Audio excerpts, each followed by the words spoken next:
এসে ওরা আমাদের ছেলেদের মারধর করতেছিল, সেই সময় ঠেকাতে গিয়ে এসে আমাকে মারধর করলো। টিএমসির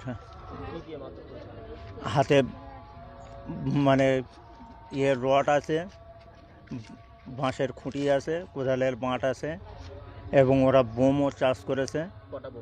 ওরা 4 থেকে 5টা বোম চাষ করেছে।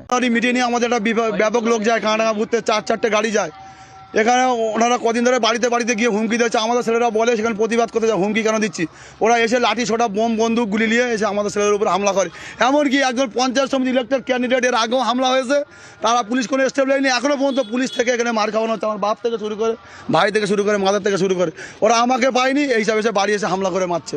প্রত্যেকটা সগাতের গুন্ডা। আমাদের 4 থেকে 5 জন আহত হয়েছে, আরও কয়েকজন আহত হয়েছে। কেন মারা হলো? পুলিশ যদি কোনো স্টেপ না নেয়, এর থেকে বৃহত্তম কী হবে এটা সময় বলে দেবে। খবরটাই ভিত্তিহীন। এটা ওইদুল কি জিনিস সারা সমগ্র ভাঙড়ের মানুষ জানে। ওইদুলের কাজ হচ্ছে মিথ্যাচার করা, এই শান্ত ভাঙড়কে অশান্ত করার চেষ্টা করা। ওনার বাড়িতে বোমপিং করে আমাদের দলের কিছু ব্যক্তিদের উপর চাপিয়ে দেওয়ার চেষ্টা করছে। পুলিশ তদন্ত করছে, সঠিক তদন্ত করে তার পদক্ষেপ কলকাতা পুলিশ নিশ্চয়ই নেবেন। কিন্তু আমি ওইদুলকে বলবো যে এখনো সময় আছে ভাই, সতর্ক হয়ে যাও। কিন্তু এইসব কাজকলাপ মানুষ, ভাঙড়ের মানুষ মেনে দেবে না।